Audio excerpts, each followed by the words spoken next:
Do you like in-house movements? Did the mainstream media convince you that in-house is somehow better and you should pay more?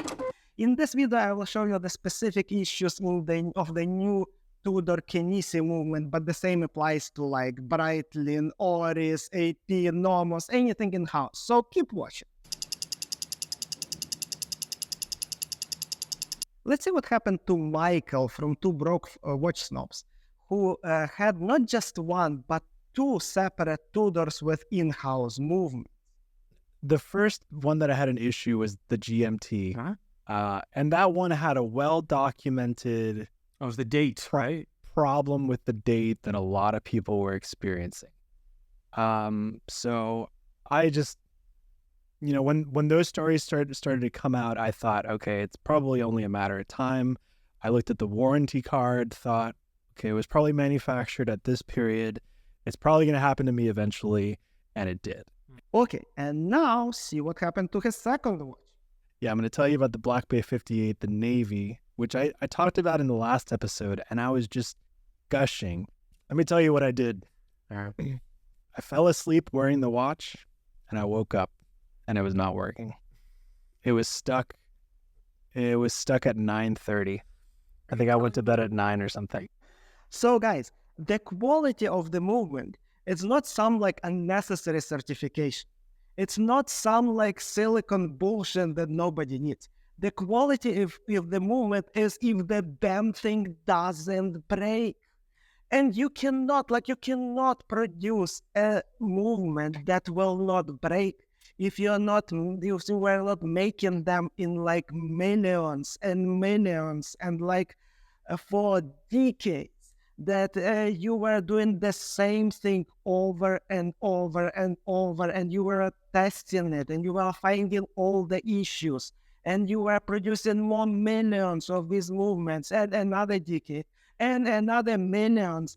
That's how you create a good, high-quality movement that doesn't break.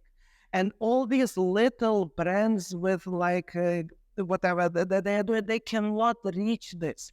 This massive scale is only possible for things like generic movements, generic mass-produced movements like, for example, ETA or Sellita. Another thing with in-house movements that eventually either this thing will break or it will need service. And once it needs service, you will not be able to use your favorite watchmaker that you are using all the time. You will have to send your watch to the brand to service. And the negatives of this is if your watch is still modern, that you will pay, in Tudor's case, you will pay slightly more, not that much, but slightly more. But also Tudor has this nasty habit that instead of servicing your movement, they will just drop a new movement into your watch. And this is horrible. So first of all, the certificate in your chronometer certification and the serial number in that certification and the serial number of your movement will not match anymore. And second, you will not have the movement that your watch was born with. And that will have like bunch of collectability issues later on when this watch becomes vintage, and some like vintage collector like me would want to buy it. And by the way, it's gonna be hard, like once this watch reaches a vintage point, then the brands charge you just like draconian prices to service it. Like if you hear what like, I don't know, GLC charges or Grand Seiko charges, like those charges to service a vintage watch, they are astronomical. So it's gonna be, you hear, you know the story that, oh, your kids will inherit your watch and they will treasure it. No.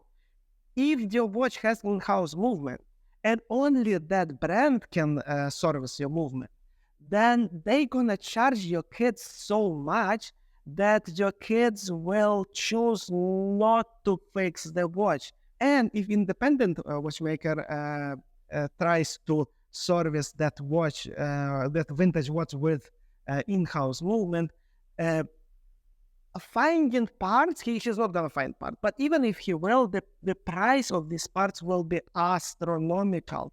Guys, you're shooting yourself in the foot if you buy in-house movements. Okay, before you rush into your comments and you tell me that I'm full and I don't know what I'm talking about, I need to talk about terms because some terms I use incorrectly. Tudor does not use in-house movements.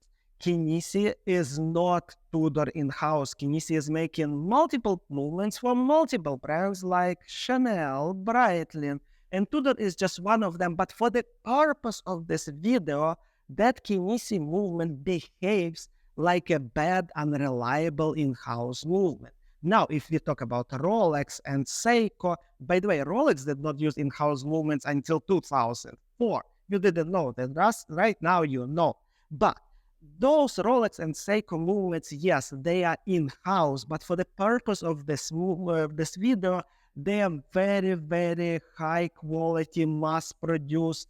Like these brands make like millions of these movements.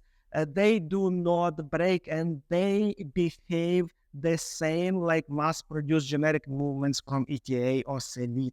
And the last and very bad thing about in-house movements, that all of them have this habit of increasing the power reserve.